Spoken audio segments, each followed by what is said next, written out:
앱의 우측 상단의 알람 기능을 통해서 1차 조사 이후 일정 기간이 지나면 앱에서 메시지가 보내지게 돼서 2차 조사 날짜를 맞춰 조사가 가능해지게 됩니다. 하지만 처음부터 시작한다는 생각으로 열심히 옆에서 배우고 실습을 진행시키면서 점차 익숙해졌고 자신감이 생겼습니다. 본론으로 들어와 제가 실습을 했던 현장은 의왕산업단지 물류센터 증축 및 대수선 공사 현장입니다.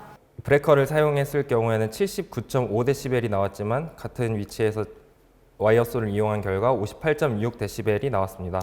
그중 사망자 발생한 사고는 115건 발생하였습니다. 사고 인명피해로는 2,522명 중 기초타설의 핵심은 기초타설에 있는 타설량과 잔량을 산정하여 맞추는 것이 포인트입니다. 주문 제작의 특징으로 현장에 다양한 외벽을 가진 경우 효율성이 매우 떨어집니다.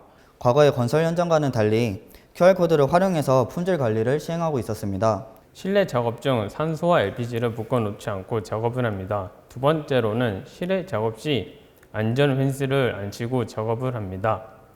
현장 작업 문제는 총 4가지가 있었으며 배관 철거 작업, 그리고 절단기 사용 작업, 용접 작업, 배관 작업 순으로 설명을 드리겠습니다.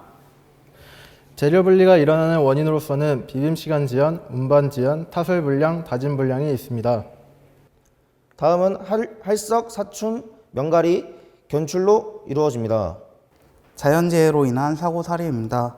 이번 9월에 태풍이 불었습니다.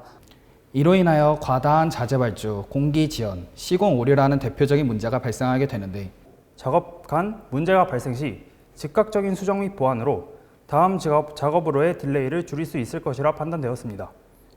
유관 및 점검기구를 사용하여 유지관리를 진행을 하게 되는데 조감도에서도 볼 수 있듯이 외장에 곳곳에 판넬이 들어간 것을 볼 수 있습니다.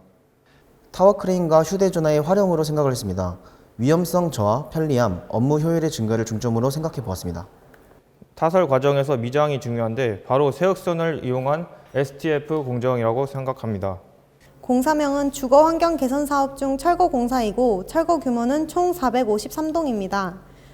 안전장비에 대한 착용도 소홀했던 점들이 많기 때문에 안전장비에 센서를 부착하고 그 센서를 중앙 통제로 안전장비를 미착용했는지에 대한 확인을 하도록 개선 방안을 제시했습니다. 링크 사업을 하게 되면 취직과 연관이 되기도 하고 학기 중에 현장을 직접 실습을 할 수 있다는 게 큰 메리트라고 생각을 해서 들어오게 됐습니다. 취업이 연계되는 링크반 사업이 있다는 걸 알고 취업을 목표로 들어오게 됐습니다. 처음에는 이제 일단 졸업 후에 취업을 목표로 이런 기회가 있다는 것을 듣고 이제 참여하게 됐습니다. 먼저 이제 링크 플러스는 다른 이제 반과 차별화돼서 이제 중국어 특강이나 이제 8주간 현장 실습을 하는 거에 큰 메리트를 느껴서 참여하게 되었습니다.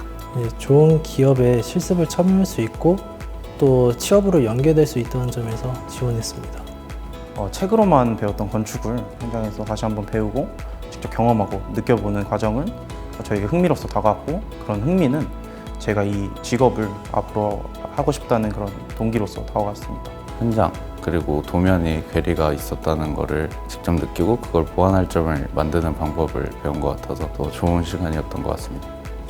이론적인 것보다 실무적인 경험을 조금 더 쌓았던 것 같고 새로운 경험을 통해서 부족한 면이 있지 않았나 깨달았던 것 같습니다. 처음에는 이제 일반 종합건설이 아니라 이제 판넬 시공 전문 회사로 가다 보니까 이제 많은 정보가 없어서 조금 걱정도 많이 되고 했는데 처음부터 다시 배운다는 생각으로 실습 진행하다 보니까 많이 배우고 알게 된 것 같습니다. 현장에 대해서는 글로만 봤었는데 직접 현장에서 돌아다니고 공부되는 내용들을 많이 배워서 그 점이 좋았던 것 같습니다.